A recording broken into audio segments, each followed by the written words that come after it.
Erin. In January 2022, I had a blood clot which ended up being caused from lupus, which is an autoimmune disease. So we later found out that the autoimmune disease attacks my kidneys, my blood and my blood vessels. So not only did I have blood clots, but the artery to my foot had shut off. So they tried to do all that they could to save the foot, but we ended up making the decision to amputate, and yeah, we did a below knee amputation, and I'm now healthy, very happy, and it was the best decision I could have ever made.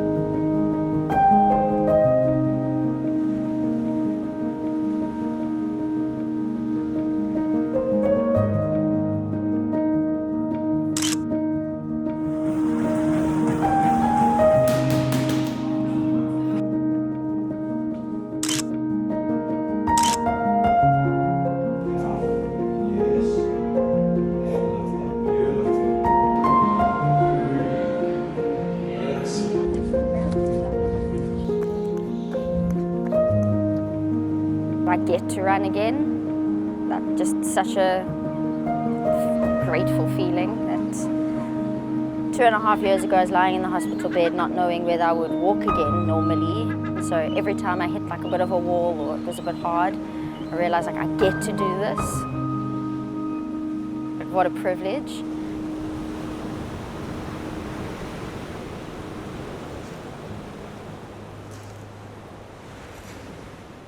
I would have a whole bunch of different symptoms, but what would happen is one symptom would occur and then it would disappear, then the next symptom and then disappear. So we would go and treat that one specific symptom. We didn't think to put them all together.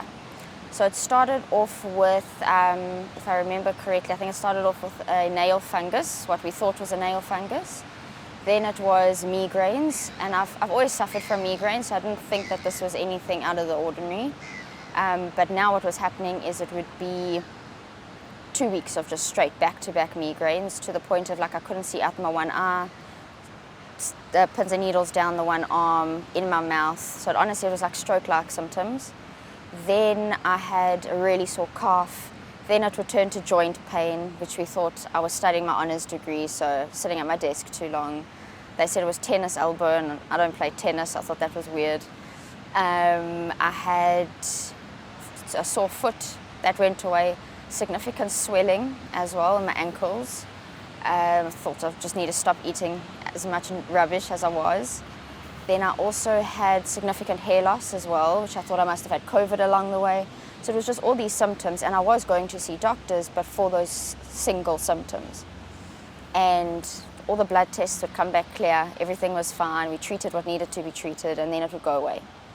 And then by some miracle I finished my exams at the end of the year, and all the symptoms just hit at once. It was like my body's way of saying, it's enough, I'm giving up. And everything just hit at once. I got my wisdom teeth out thinking that would help, maybe with the nerves leading to the migraines. And eventually I went to the doctor with a sore foot and all my symptoms, and I said, listen, something's wrong. And they ended up diagnosing me with anxiety. And he said that the anxiety was manifesting in real pain. So I found that very frustrating at the time, because I've never been someone who struggles with anxiety. So I left feeling, majority of me felt very angry, but there was a small piece of me deep down that tried to convince myself it was anxiety. Like, finally, I can just take some anxiety meds and I'll be better. And that never worked. It actually made it worse. And the one night I ended up in hospital, they didn't check anything. They just told me you've had an anxiety attack. I honestly thought I was having a stroke, like my mouth slanted, I couldn't speak properly, I couldn't see.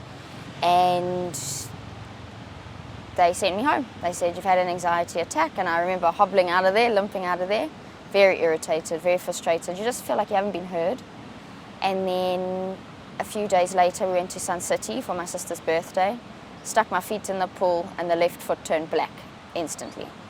So it was like black at the top, the toes were all black, and then underneath were like blue, disgusting blisters. And the only way I can describe it is you touching ice almost, and you know when it's that burning feeling, but it's numb at the same time. And yeah, that was the road to finally getting diagnosed. So we didn't listen to a few people along the way because the physician that I had booked in with said, don't stress, you'll come and see me in 2 days' time, it looks vascular. So I didn't know what any of it meant. They were throwing scary doctor's terms at me, and I just let it be. I thought doctors know best.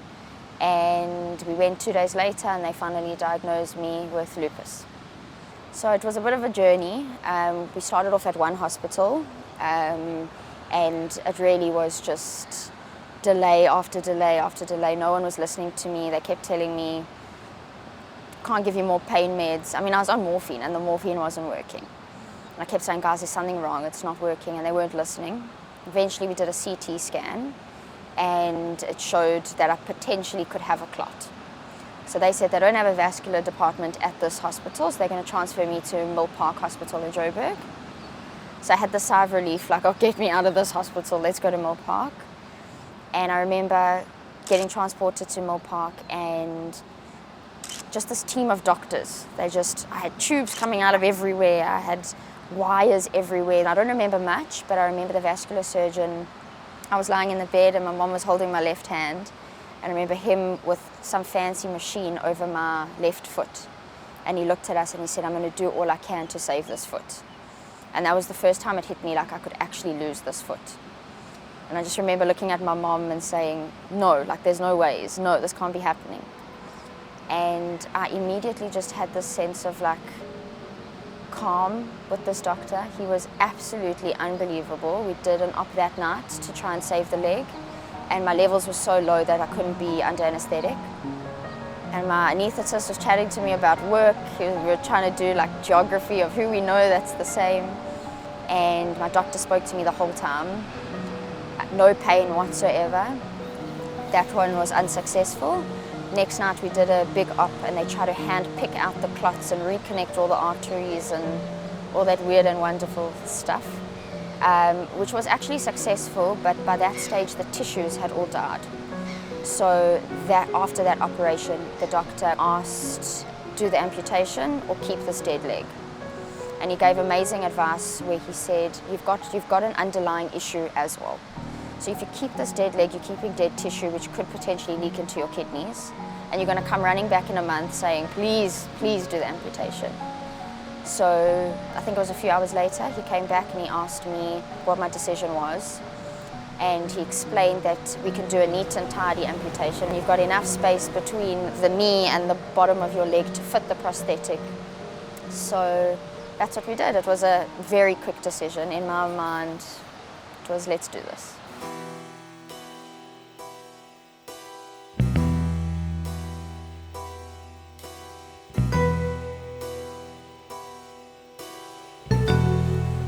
Yeah, so I'm not really sure what got me into running specifically. I don't know why I chose running as my journey after amputation. But my dad's always been a runner, and we had said before the amputation that one day, my dream is to run a marathon with my dad. And when I was lying, waiting for the amputation, all I could picture was myself in a blade for some reason.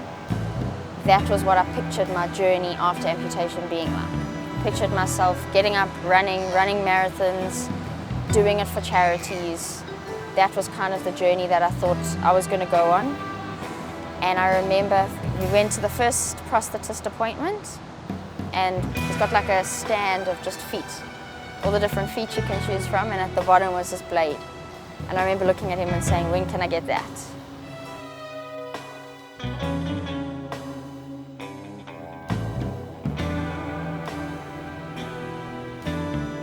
And so first step to achieving the marathon goal will be to run my first ever half marathon, which will be gun run. And then we'll use that as the stepping stone to complete the marathon together next to my dad.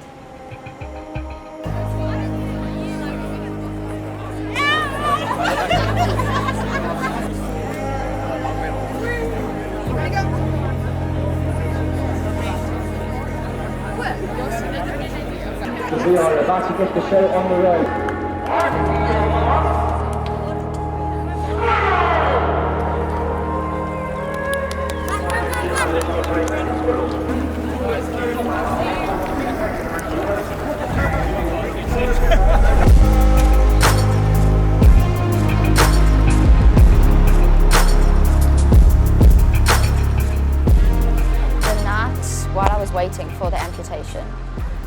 they let my mom come and sit with me waiting. And I looked at my mom and I said, for so many years I've never known why the genetics of Comrades runner was never passed down to me. How does my dad run Comrades year after year after year? Like, yes, it's a physical thing, but it's way more mental than anything. Like, how does he do it? Why do I not have that mental or physical ability in me? And I remember looking at her and saying, it's the first time in my life that I've realized I've got that. And I've come to realize that it's not only my dad's strength, my mom is unbelievably strong. So I do think it is something that just runs in the family somewhere along the lines. It took me a long time to realize that though. At the beginning I thought anyone in this position, you have to just get up and go. And I've slowly come to realize that some people choose not to. Some people choose to let this become their entire lives and their purpose almost. And in my mind, I said to myself at the beginning, I don't want lupus and being an amputee to be my personality. I'm still the Erin that everybody knows, nothing's changed. Physically, stuff has changed, but me as a person, I'm still the same me. And the lupus isn't going away, the leg's not growing back. So I could choose to lie in my bed and feel sorry for myself, or I could choose to be awesome and inspire other people and make this normal, because it's not every day you see a metal leg walking around. It's not the usual. So if I can make it as normal as possible and for people to speak to me and ask me the blunt, straight up questions, then that's awesome.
I was nervous of actually seeing it with my eyes. Like, under the blanket in my mind, it was hidden.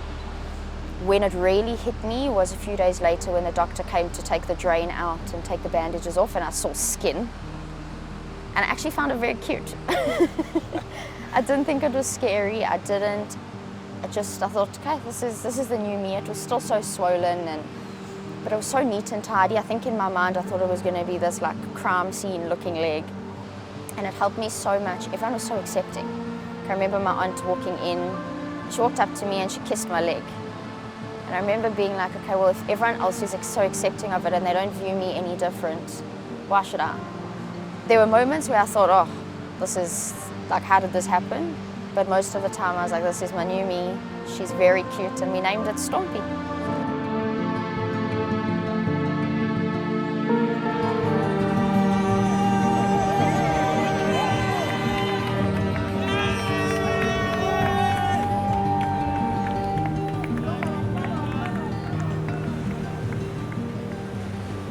So yes, life's amazing, it really is. I mean, you hear people that go through these stories and you think, like, they'll say things like, I wouldn't have it any other way, I would do it all over again.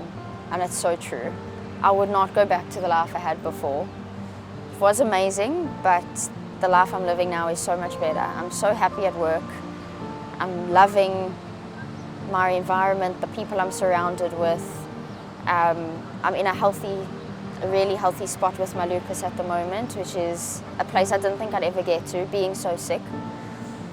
This is the best I've felt many years before I was diagnosed. So I feel energetic, I feel like every morning I can get up and I'm like, right, let's do the day. For many years I was way too tired, I had way too much fatigue to do it, which I now understand to be the lupus, but I just feel so much better in myself. I feel more confident.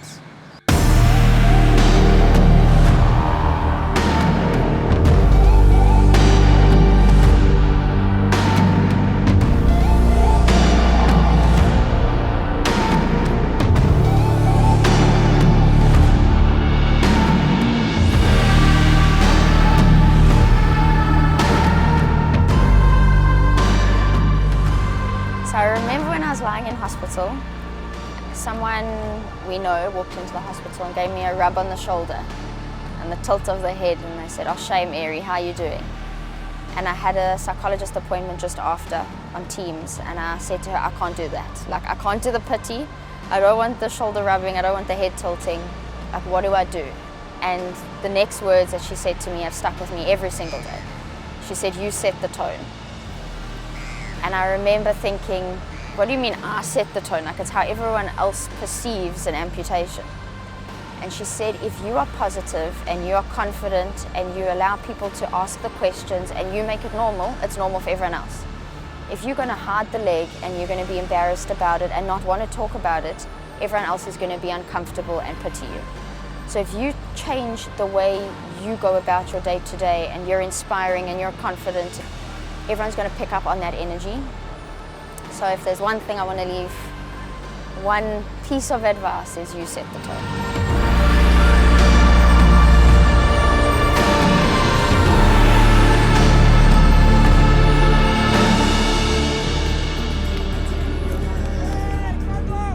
And Mark's daughter Erin Lazarus completing her very first half marathon. Well done, Erin. A great run, showing us that there is absolutely no limits out there. I think for me, a big realization was that I get to run again.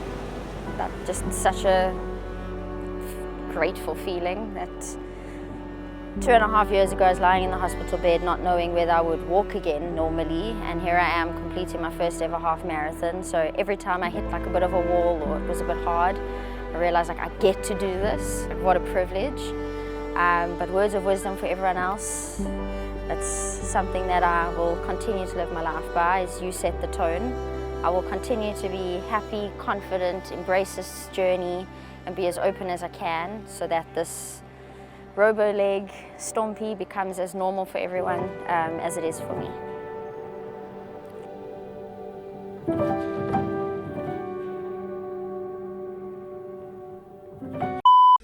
So, a day later, I get this call. What? No ways. Press play. No, you're joking. Press play. What? Are you joking? Press play.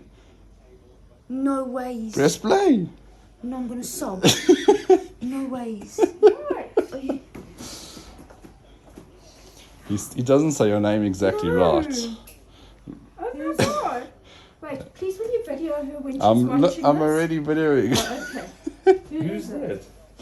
It's a Formula One driver. It's Erin Lazarus. Charles Leclerc, Ferrari driver. Yes, so the Ferrari driver. Pray it already. Hello, Eileen. I can't imagine how hard it is at the moment for you with what you are going through. But I just wish you the best. Try and stay positive in a situation that is very hard for you now, but I'm pretty sure that the future is full of positive things, and I hope that with the races that I do and with this season I can make you smile on the other side of the TV. So yeah, I wish you all the best, and see you soon. Bye bye.